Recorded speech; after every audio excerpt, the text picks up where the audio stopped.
Les êtres humains ont un penchant naturel pour l'ordre. Nous avons besoin de sentir que nous contrôlons ce monde immense et effrayant. Dans cette quête, nous avons créé l'histoire, classé les événements par date, élaboré les lois de la physique et décidé que tout était désormais connu. Nous nous sommes construits un foyer confortable à partir de règles compréhensibles et avons trouvé la paix. Cependant, ces fondations commencent à vaciller lorsque nous sommes confrontés à des phénomènes qui ne correspondent en rien à nos règles. Le principal problème de la science moderne est que, alors qu'elle est censée rechercher la nouveauté, elle se transforme souvent en défenseur de l'ancien. Elle rejette tout ce qui ne lui plaît pas, tout ce qui peut perturber l'image établie du monde. Il existe ce qu'on appelle des artefacts incongrus, c'est-à-dire des objets ou des technologies qui se trouvent dans des endroits où, selon toutes les règles, ils ne devraient pas être, ou qui sont en avance de plusieurs millénaires sur leur temps.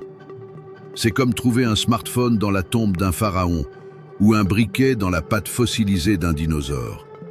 5 découvertes étonnantes de ce type nous obligent à revoir toutes nos connaissances historiques. Elles semblent crier que notre compréhension du passé est basée sur des suppositions et que la réalité peut être très différente de celle que nous avons l'habitude d'imaginer. Imaginez les coins les plus reculés de la planète, des jungles impénétrables ou de hautes montagnes où l'air est rare. C'est là, dans ces conditions extrêmes, que se cachent de mystérieux visages de pierre. Les scientifiques expliquent généralement leur apparition de manière simple, un jeu d'ombre et de lumière. On dit que notre cerveau a tendance à voir des visages partout, dans les nuages, dans les flaques d'eau, dans les fissures de l'asphalte. C'est ce qu'on appelle la pareidolie. Une explication commode pour ne pas se torturer l'esprit à chercher des réponses et dormir tranquille. Dès que le vent s'est levé et que la pluie s'est mise à tomber, le rocher s'est transformé comme par magie en image humaine. Mais si l'on y regarde de plus près et que l'on prend une règle, cette théorie s'effondre. Dans les forêts profondes et sur les plateaux stériles, on trouve des rochers qui ressemblent à des sculptures parfaites. Les parties gauche et droite semblent avoir été créées à partir d'un même modèle. La nature n'est pas capable d'un tel résultat. Le vent souffle de manière imprévisible, l'eau érode la pierre là où elle est plus tendre, et non là où cela est nécessaire pour créer de la beauté. Or, chez ces statues, tout est parfaitement calibré. Les yeux sont au même niveau, le nez est droit, les lèvres sont clairement dessinées. Tout cela est fait à grande échelle afin que le visage ait l'air naturel, même lorsqu'on le regarde d'en bas ou depuis un avion en vol. On trouve de tels géants partout. Au Canada, il existe le gardien des terres désolées, qui n'est visible qu'à vol d'oiseau. L'Oural possède également ses propres idoles de pierre. Dans la jungle amazonienne, des visages sévères apparaissent à travers les lianes. Même sur Mars, il existe le célèbre visage, dont on a longtemps affirmé qu'il s'agissait d'une colline ordinaire et d'une photo ratée. Cependant, de nouvelles images nettes ont révélé des détails qui ne pouvaient pas avoir été créés par le vent. Au Pérou, le plateau de Marcahuasi, situé à 4 km d'altitude, mérite une attention particulière. Ici, chaque pierre est comme une sculpture. Sur le plateau, on peut voir non seulement des visages humains de différentes races, ce qui est déjà inhabituel en soi pour l'Amérique ancienne, mais aussi des figures d'animaux qui n'ont jamais été rencontrées au Pérou, des éléphants, des lions et des chameaux. Le chercheur Daniel Russo, qui a consacré toute sa vie à l'étude de ce site, affirmait que ces figures ne sont visibles qu'à certaines périodes de l'année et sous un certain éclairage solaire. Cela signifie que les sculpteurs anciens possédaient non seulement le savoir-faire nécessaire pour travailler la pierre, mais aussi des connaissances approfondies en astronomie et en jeux de lumière qui nous sont aujourd'hui inaccessibles. Une fois de plus, notre vieil ami, le grand sphinx d'Égypte, remet en question l'histoire officielle. Nous avons l'habitude de penser qu'il a été érigé par les pharaons il y a environ 4500 ans. Cependant, après avoir étudié le corps du sphinx, les géologues ont découvert des rainures inhabituelles. Ce sont des traces d'érosion, mais elles ne sont pas causées par le vent et le sable, comme c'est généralement le cas dans le désert. Il est évident que ces rainures ont été causées par des torrents d'eau, par de fortes pluies. Le fait est que de telles pluies torrentielles se sont produites en Égypte il y a environ 10 à 12 000 ans, à la fin de la période glaciaire. Si le sphinx a été érodé par la pluie, cela signifie qu'il se trouvait déjà à cet endroit à cette époque.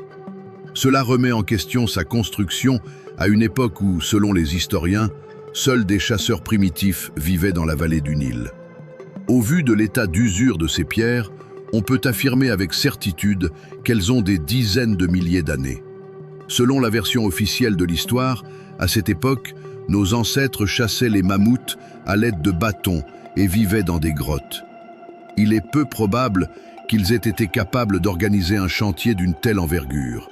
Sculpter un tel visage dans la roche signifie tailler des milliers de tonnes de pierre.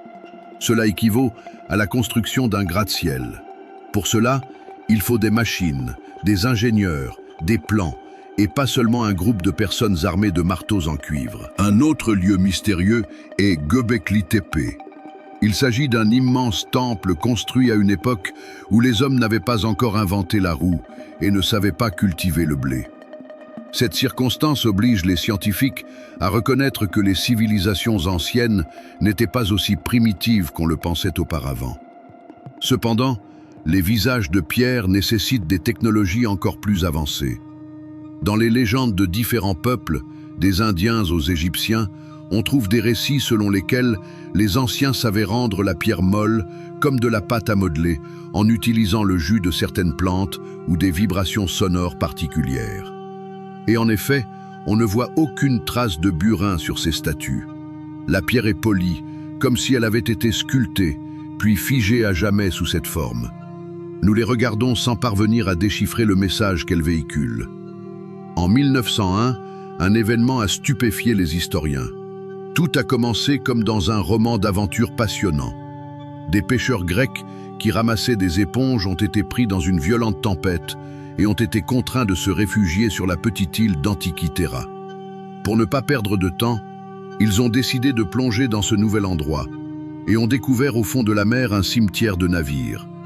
Parmi les amphores, les statues et les pièces de monnaie, ils ont remonté à la surface une cargaison informe, composée de bronze rouillé et oxydé et de bois. Au début, ils l'ont prise pour des déchets, des débris de quelque sorte de revêtement. Ils l'ont laissée dans la cour du musée et l'ont oubliée pendant plusieurs années. Mais lorsque le bois s'est désagrégé et desséché, ils ont découvert à l'intérieur quelque chose d'étonnant, des engrenages. Ils l'ont appelé le mécanisme d'Anticythère. C'était un véritable ordinateur mécanique vieux de 2000 ans. Il pouvait indiquer avec une précision étonnante la position du Soleil et de la Lune, ainsi que le mouvement des planètes, Mars, Vénus et Jupiter. Ce qui est étonnant, c'est qu'il tenait même compte de l'irrégularité du mouvement de la Lune, qui s'accélère puis ralentit en raison des particularités de son orbite.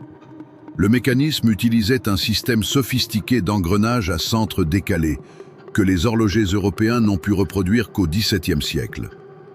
Le problème est qu'à l'époque, les conditions nécessaires à la création de telles technologies n'étaient pas réunies. C'est comme trouver un iPhone dans un château médiéval. Des mécanismes aussi complexes, avec des dizaines d'engrenages parfaitement ajustés, nécessitent l'utilisation de machines-outils. Vous ne pouvez pas fabriquer un tel objet à la main avec une lime sur votre genou. Pour cela, il faut des tours, des instruments de mesure précis et une compréhension approfondie de la mécanique qui n'existait pas dans les livres de l'époque. Il s'avère donc qu'il existait dans l'Antiquité une science puissante qui a ensuite disparu pour une raison inconnue. Et l'humanité a plongé pour longtemps dans les ténèbres de l'ignorance, oubliant ses connaissances et ses compétences antérieures. Une autre énigme est celle du marteau de Londres. Il a été découvert au Texas dans les années 1930. À première vue, il s'agit d'un marteau ordinaire avec un manche en bois. Cependant, ce qui le rend inhabituel, c'est qu'il est incrusté dans la pierre. Et pas n'importe quelle pierre, mais du calcaire vieux de 140 millions d'années, datant de l'époque des dinosaures. Le manche en bois à l'intérieur de la pierre a déjà subi des transformations, se transformant en charbon, comme le bois ancien, et à l'extérieur, il s'est fossilisé. L'analyse du métal a révélé quelque chose de très intéressant. Lorsque les scientifiques du laboratoire ont fait une entaille sur la tête du marteau, ils ont été surpris. Il s'agissait d'un fer d'une pureté étonnante, similaire à celle que l'on ne peut obtenir aujourd'hui qu'à l'aide d'un processus complexe de purification électrolytique. Il ne contenait pas de carbone, qui est toujours présent dans l'acier, ni d'impuretés nocives, mais des additifs inhabituels à base de chlore qui empêchaient la formation de rouille. Ce marteau est conservé dans un musée où l'air est humide depuis plusieurs décennies et aucune trace de corrosion n'est apparue sur les gratinures. À l'époque des dinosaures, qui pouvait avoir la capacité de fondre le fer? Prenons l'exemple de la batterie de Bagdad. Il s'agit d'une cruche en argile vieille de 2000 ans. À l'intérieur se trouvent un tube en cuivre et une tige en fer, le tout recouvert de bitume pour l'isolation. Les ingénieurs modernes ont créé une copie exacte, l'ont remplie de vinaigre de raisin et, étonnamment, l'appareil a produit du courant. Un demi-volt, mais du courant quand même. En connectant 10 de ces cruches, on peut obtenir une puissance considérable. Les critiques affirment, peut-être y conservait-il des rouleaux? Mais pourquoi isoler les rouleaux avec du bitume et du cuivre? Il est plus logique de supposer que les anciens joailliers utilisaient l'électricité pour la galvanisation, c'est-à-dire pour recouvrir de fines couches d'or des statuettes bon marché. Cela explique pourquoi les musées possèdent tant d'artefacts anciens parfaitement dorés et si peu de traces de la technologie de dorure elle-même. En 1513, l'amiral turc Piri Reis a créé une carte du monde. Il a avoué qu'il n'avait effectué aucune mesure, mais qu'il l'avait simplement copiée à partir de cartes très anciennes qui lui avaient été léguées comme trophée après des batailles navales. Certaines d'entre elles dataient encore de l'époque d'Alexandre le Grand. La carte, dessinée sur une peau de gazelle, a été conservée jusqu'à nos jours. Après l'avoir étudiée, les scientifiques modernes ont été stupéfaits. C'est à cet endroit que se trouvait l'Antarctique.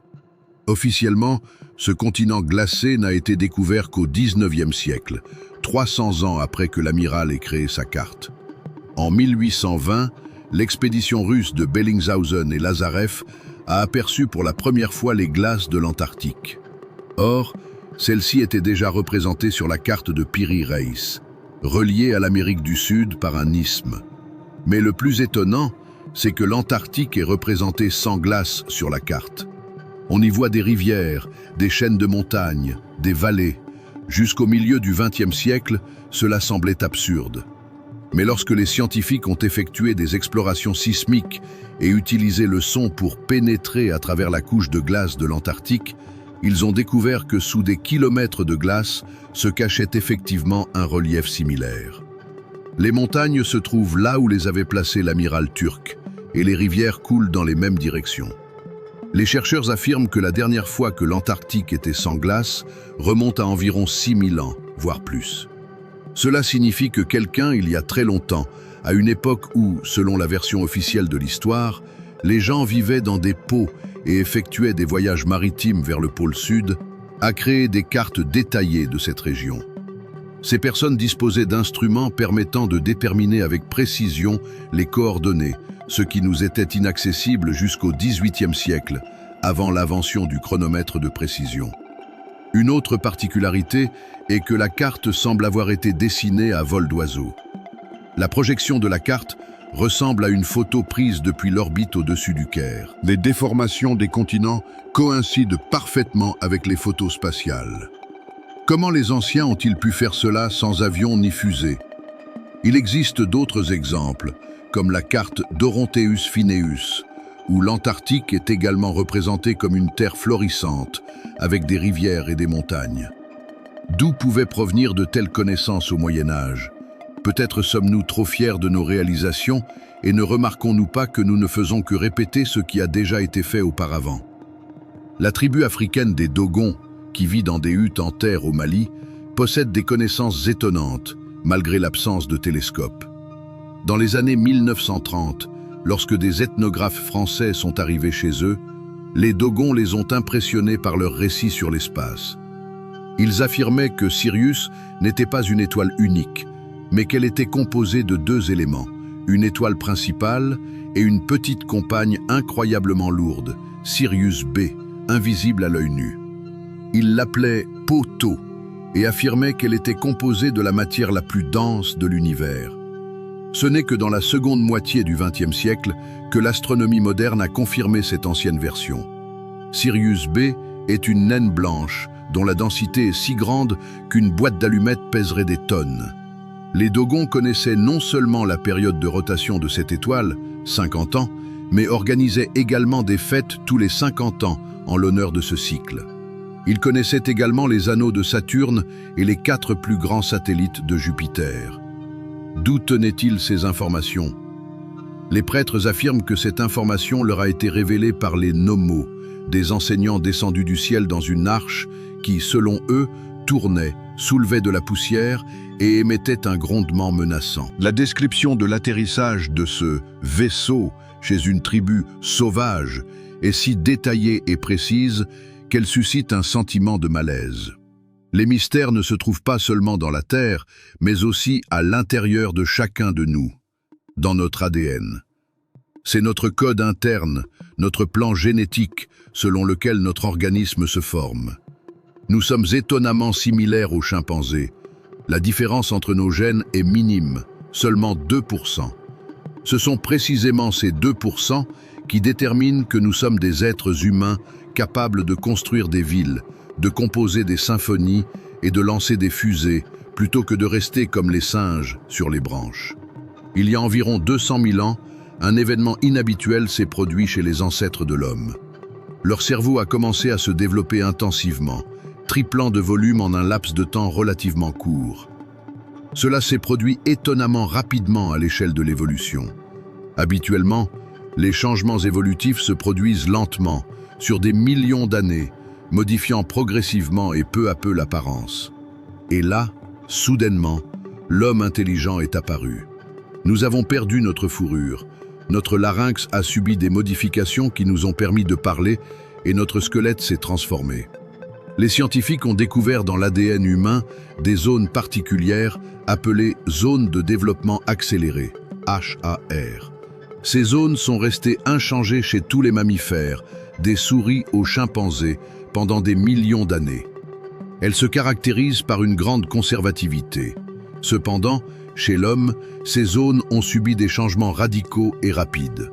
Par exemple, la zone HAR1, responsable du développement du cortex cérébral, la partie du cerveau qui contrôle nos pensées, ne diffère que de 2 lettres du code chez la poule et le chimpanzé, malgré les 300 millions d'années d'évolution qui les séparent. Entre le chimpanzé et l'homme, dont la distance n'est que de 6 millions d'années, on observe une différence de 118 lettres génétiques.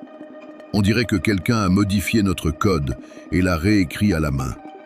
Comme si un programmeur avait pris le code source du singe et l'avait modifié pour créer un être doué d'intelligence.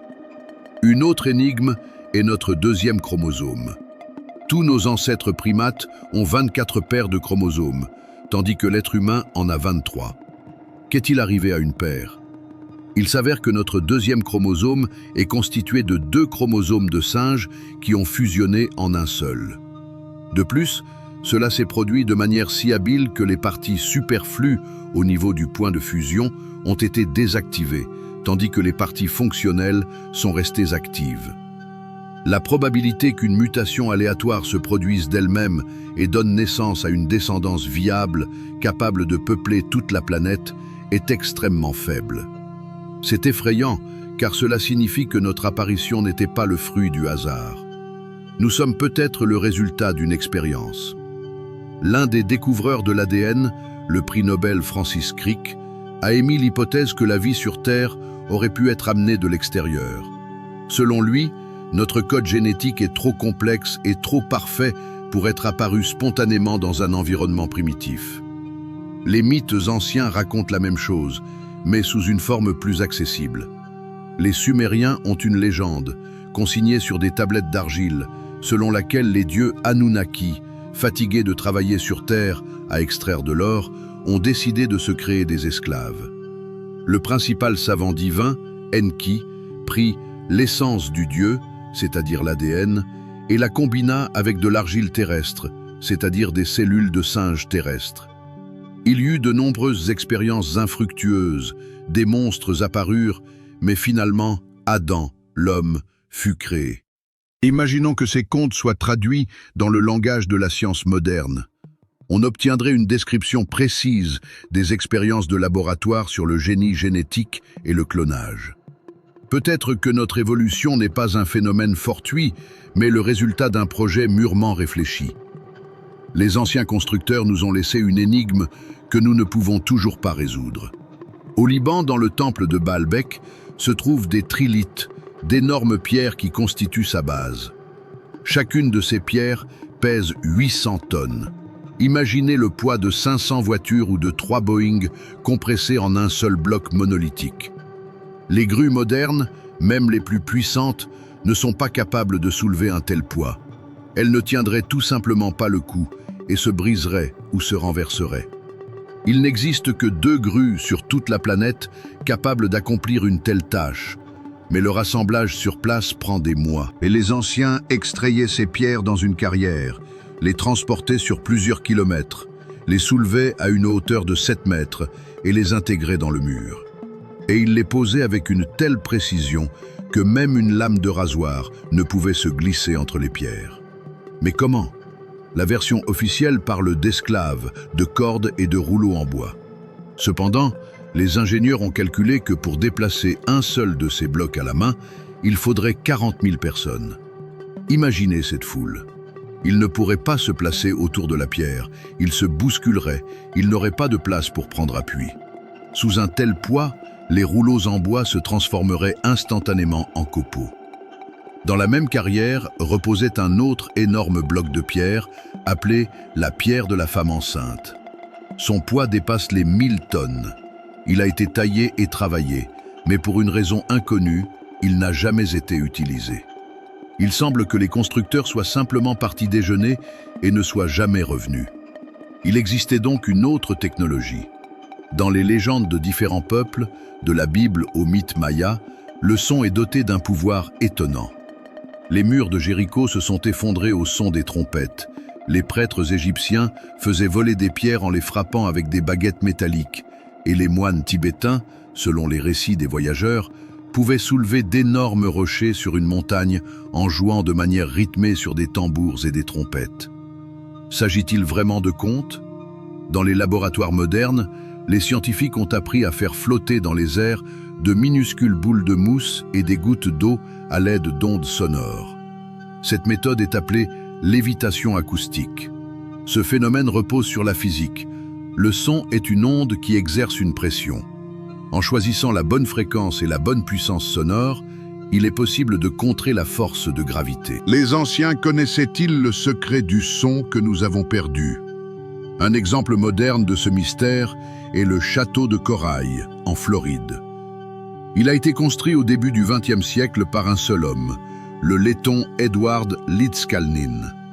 Il mesurait 1,50 m et pesait 45 kg. Mais c'est lui, seul et de nuit, qui a transporté et soulevé des blocs de corail de plusieurs tonnes pour construire son château. Personne n'a été témoin de ce processus. À la question de savoir comment il y parvenait, il répondait « J'ai découvert le secret de la construction des pyramides par les Égyptiens. Dans l'atelier où il est décédé, on n'a trouvé aucune grue, seulement des appareils inhabituels avec des aimants et des fils. A-t-il vraiment réussi à faire revivre l'ancienne technologie de l'antigravité? Prenons l'exemple de la grande pyramide de Gizeh. Elle est construite en granit qui contient beaucoup de quartz. Le quartz est capable de produire de l'électricité sous pression, effet piézoélectrique. La pyramide est conçue de telle manière qu'elle émet un bourdonnement à une fréquence donnée, comme un instrument de musique géant. Elle est réglée sur la fréquence de vibration de la planète Terre elle-même. Certains chercheurs pensent que les pyramides n'étaient pas du tout destinées à servir de sépulture. Aucun rituel funéraire n'y était célébré. Elles ne contiennent pas de fresques glorifiant le pharaon comme dans d'autres tombes. Ce sont des machines géantes, des constructions techniques complexes. Peut-être s'agissait-il de centrales électriques générant de l'énergie sans utiliser de câbles, ou de stabilisateurs sismiques. Mais en les regardant, nous ne voyons qu'un tas de pierres, car nous ne disposons pas encore d'un niveau de développement suffisant pour déchiffrer leurs plans.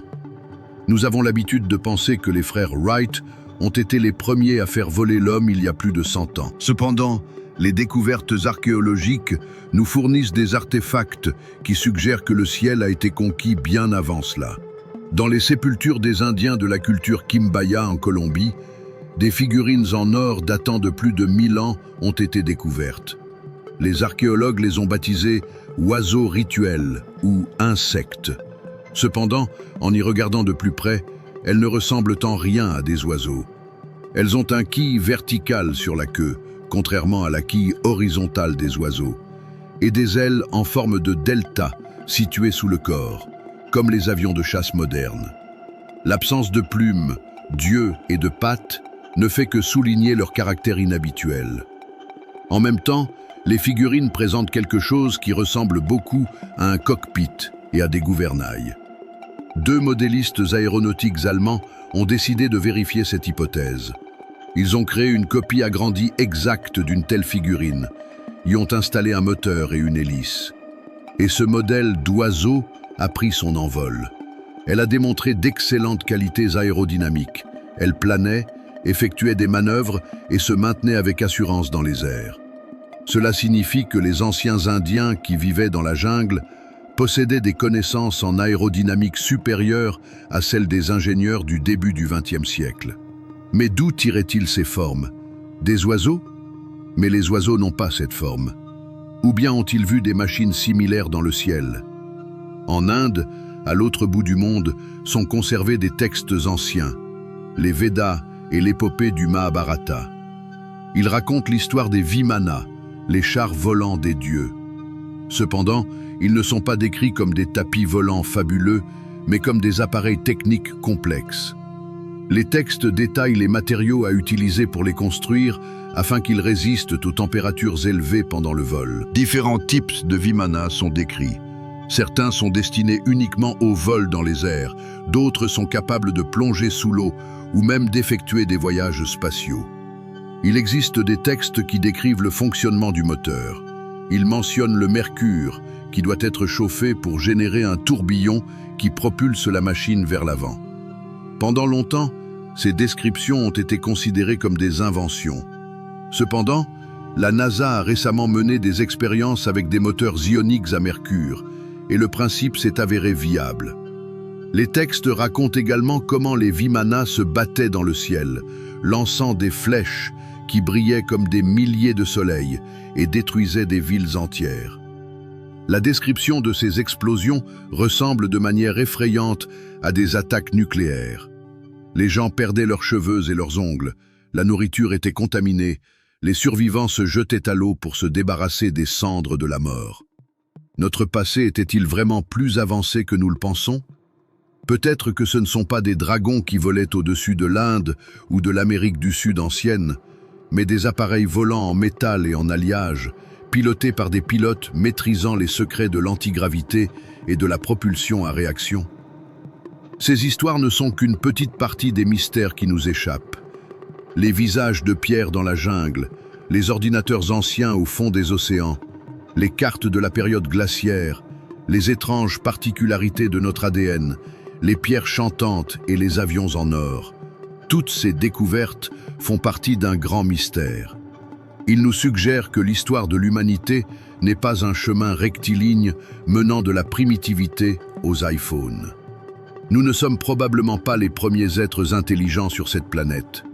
Et notre civilisation n'est pas le seul sommet de l'évolution, mais peut-être seulement l'une de ses nombreuses manifestations. Peut-être qu'il existait autrefois une grande civilisation mondiale qui a péri dans une terrible catastrophe, et que nous vivons sur ces ruines, comme des enfants jouant dans le sable sur les décombres d'un palais, essayant de comprendre comment tout cela fonctionne.